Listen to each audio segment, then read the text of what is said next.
Dag sê maats. Nou ja, ons het nou lekker gesels die vorige keer oor ontbyt en hierdie keer gaan ons nou 'n bietjie gesels oor lunch. Ehm ek dink wat ons moet besef eerste van alles is dat ons werk in 'n jy weet ek is nie seker wat se werke doen julle nie, maar as ek kyk na die industrie wat ek in is en die industrie wat ek altyd in was, daar's nie 'n ding meer wat ons het soos normaal waar jy dood eenvoudig as dit lunchtyd is, dan sit jy jou tools neer, daar gaan jy klim in jou kar en dan ry jy huis toe en dan kan jy ordentlike lunch gaan eet nie. Deesdae is alles so gedrewe dat ons in 'n situasie is waar ons fisies, jy weet, jy gryp jou toebroodjie en jy eet jou toebroodjie terwyl jy aangaan met jou werk. Want daai oomblik wat jy gevat het om lunch te vat is nie meer daar nie. En tegnies is dit eintlik een van die slegste dinge wat jy kan doen. What you need to do is that you need to consider that lunch is actually much more important than dinner. And the reason is that you can take in the foods that's good for you, for H. pylori, and make sure that your gut motility stays the same, and the food moves through your stomach and out as soon as possible. Because the longer that it stays in the stomach and the more it ferments, the more difficult it becomes. Now, there's a good couple of pointers that we can make use of to ensure that when we use lunch, we keep it soft, we keep it cooked, and low spices, and that helps the motility as well, and that helps to prevent inflammation and fermentation. Now, a couple of golden rules that we need to consider is that warm is much better than cold, because cold food has the bad tendency to shock the stomach, especially the stomach lining when everything's not, comfortable in there. So, and it's inflamed. Soft and crunchy, anything that's crunchy, anything that causes that you need to secrete more stomach acid, takes a while longer to break down. And for that reason, it chases up the stomach acid and that irritates the stomach lining.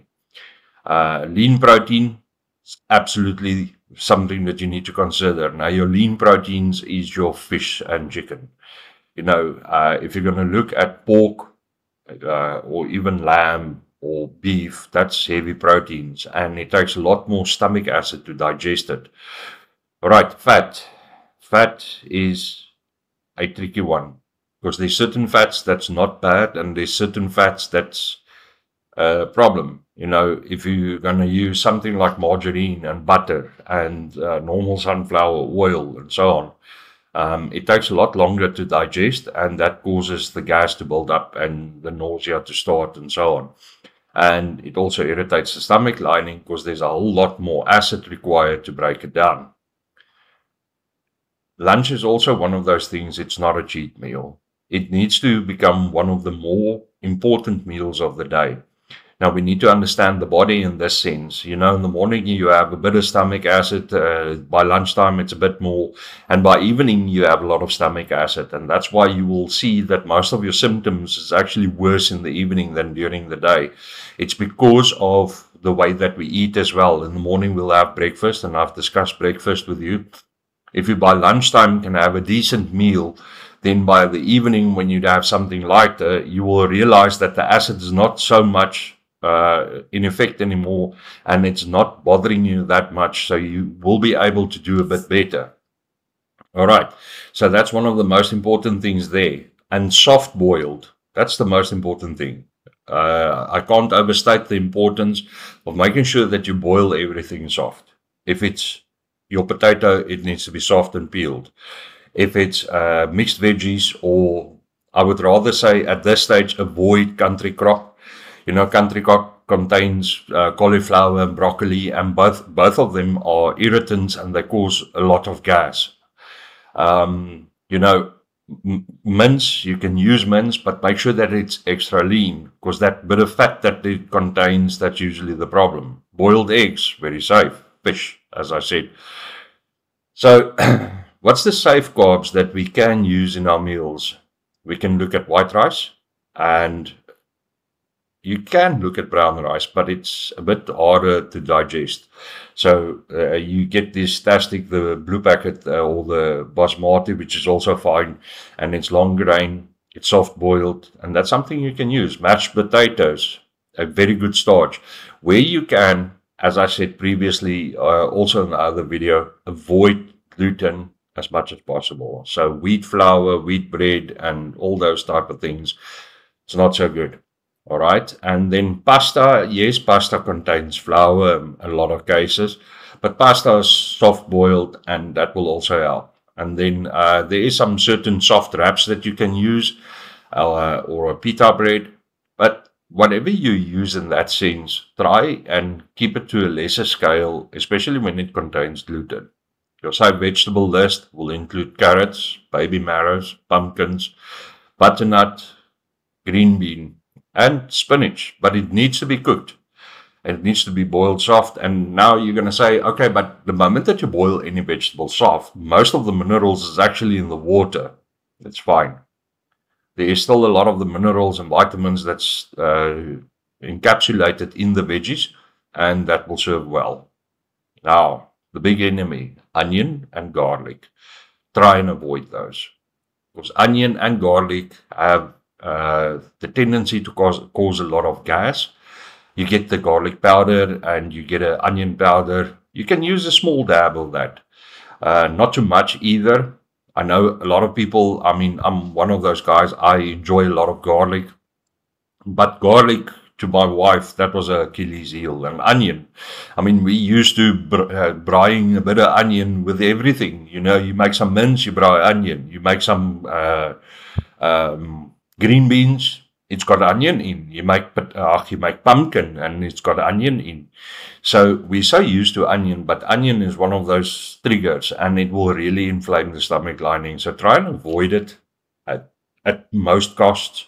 And if you can, avoid completely raw. You know, even an onion on a sandwich. And I know toasted tomato and cheese, or onion and tomato, something like that. That's completely... You shouldn't even consider it. So a lunch idea, and this is where it becomes tricky. So a lot of people, as I said from the start of the video, we don't have the opportunity that we can take lunch. We can sit around or go home and have a full meal. You know, if you look at the old days, coming from the farm, when it came to lunchtime, I mean, that was a spread on the table. You know, the table was packed out, and we don't have that anymore. But lunch is a very important meal. If you have a good, decent, large meal during lunch and a small meal in the evening, it will also contribute to weight loss as well. Most of the dietitians and all the specialists will also inform you of the same. So what we did, we actually cooked our food in the evening, and that was the food that my wife would use for lunch during the next day. You know, so you spread it over 2 days. And that makes sure that she can have a decent meal with the necessary starches, vitamins, proteins, and she's looked after during the day. So the next evening when I get home, then we are able to cook something together again, and that's how we did it. And we made sure that we stick to the guidelines, you know. White rice, boiled or grilled chicken. And if I say grilled, it means grilled. You cannot use oils, and your herbs is much more important than anything else. So what you can do is you can use coriander, small amount, and then you use your thyme, your oreganoms, and your sweet basil, and you use that as a sprinkle on it with some salt, no pepper. Try and avoid pepper as much as possible. And chilies and all these other type of spices you should rather avoid. You know, they say ginger and this and that. Take it from me. Stay away from it. That 3 herbs that I just mentioned, it's oregano, it's thyme and basil with some salt, and you can use a bit of coriander. Yes, it will taste a bit like boerewors. Doesn't matter. At the end of the day, that makes the difference. And it's good for your gut. It's good for the stomach lining. It will help you a lot. So, dit maak ook vol, en dit help ook dat ons maagies nie leeg voel nie, en dit maak seker dat ons daarom iets in ons maagies het, en dit verteer vinnig, sonder om die maag te veel te upset. So dan werk dit deur die systeem, en dis wat ons wil hê. Mash and mince, baie goed. Maar weer eens, as jy 'n mash gaan maak, ons het 'n geneigte, jy vat margarine en melk en allerlei dinge en jy gooi dit in jou mash in. Dit kan nie gebeur nie. Jy weet, jou mash gaan actually die pleinste mash op aarde wees. Jy gaan dit stik en druk en jy gaan 'n bietjie sout bysit. Jy gaan jou mince maak, weer eens soos ek gesê het, jy gebruik jou oregano, jou timmy en jou basil en jy gebruik 'n bietjie sout. Jy meng dit deurmekaar en jy kan dit op jou munt sit. Dis nogal eintlik heel lekker.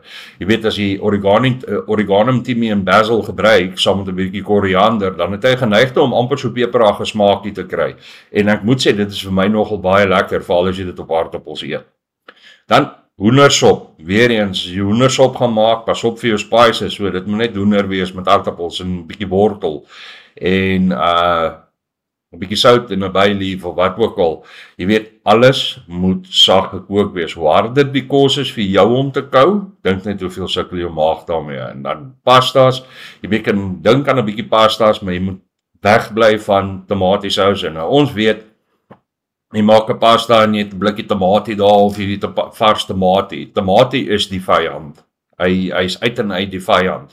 So al maak jy pasta saam met 'n mince, volg dieselfde reëlmate, bly weg van melke af en laktose, want dit is ook ouens wat pla daai. En ja,